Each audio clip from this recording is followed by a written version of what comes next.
এরা আজ স্কুলে না এতক্ষণ ছুটে কেন এতক্ষণ ধরে তো ছুটে যাবে হতা দিচ্ছি কোনো সমস্যাই আনা তাইলে তো দেরি হবে না। অথবা আজ কি ব্যাপার রাহাত? স্যার আসসালামু আলাইকুম। তোমরা এখানে কি করতেছো? তুমি আজকে স্কুলেও আসো নাই। তোমাকে প্রায় সময় দেখি তুমি স্কুল আসো না, কিন্তু ছুটি হওয়ার আগে আগে তুমি এখানে আসি দাঁড়ায় থাকো, চশমা দিয়ে দাঁড়ায় থাকো, এখানে দাঁড়া দাঁড়ায় আড্ডা মারো। তোমার তো এখন আড্ডা মারার বয়স না, তোমার এখন লেখাপড়া করার বয়স। তুমি তো লেখাপড়া তেমন ভালো হয় না, তার মধ্যে যদি নিয়মিত স্কুলে না আসো তুমি তো পরীক্ষা ফেল করবা।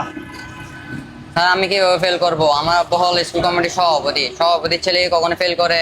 আপনার কাজ আপনি করেন স্যার।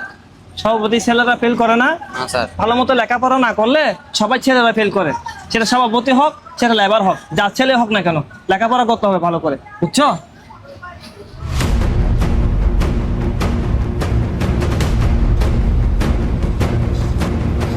মাস্টার সাহেব আমি আর তোমার হাজা আইড দে আর ফুয়া বাসি পরীক্ষার মধ্যে চার বিষয় কেন রেজাল্ট খারাপ করিল।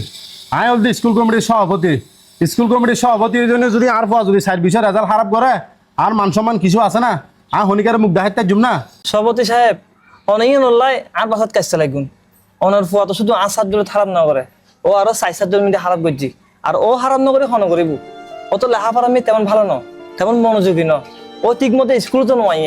ওরা হয় একবার ডাকও দিলাম, ও স্কুল ছুটি এলি স্কুল সামনে যায় না তিতা হ্যাঁ, কিন্তু ও স্কুল নয়।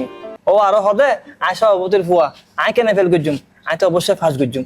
মাস্টার সাহেব তোমার তো আর ফুয়া ঠিক কথা হইয়ে, আর ফুয়ারে কেন ফাঁস গরম পরে আমি তোমার দেখাইম না। জি অন অবশ্যই পারিবেন, অনতন টিও আছে, অনতন ক্ষমতা আছে। অন যদি প্রধান শিক্ষক হলে হতা হন, অন অবশ্যই হাসিং গরিব পারিবেন। ই নলে অন্য অনেকে না করতো না, তবে একটা হতা চিন্তা করিবেন, অনেকে অনেক সন্তানের জীবন নষ্ট করতে লাগবেন না। আজিয়ে না অন পরে ফার করে লাগবে, খালিও কলেজ যাইব, এটা কি পারিবেন না? ওরা ফাঁস করে ভবিষ্যতে বাচ্চা নিমিতে পড়ালেখা করিব, অনেকে এটা পারিবেন না, ওরা ফাঁস করে দিবার লাই পাইতেন না। পেঁয়াজ দূরে ক্ষমতা জোরে বেগ কিছু নম, পেঁয়াজ দূরে যদি বেগ কিনতো, ক্ষমতা জোরে যদি বেগ কিনতো, বড় লোক পয়সা লাখ কোনো ফমাই কোন এত হস্ত করে লেখাপড়া করানো হতো, টিয়া দিয়ে নে সার্টিফিকেট কিনতে হতো। যদিও হন হারণে হন ব্যক্তি পেঁয়াজ দূরে সার্টিফিকেট কিনতে পারে, কিন্তু এই সার্টিফিকেটের কোনো মূল্য নাই।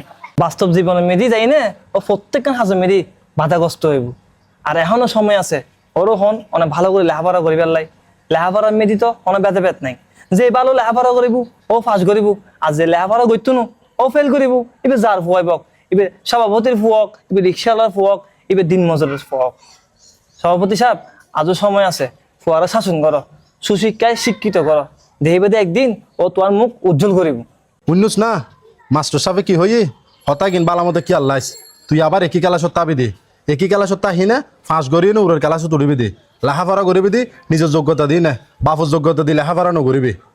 মাস্টার সাহেব আই নবুঝি না তোমার বহুত হতা হয়ে পেলায়, তুমি আর হতা কিছু মনে নকরজু। আই তলি আই কেন।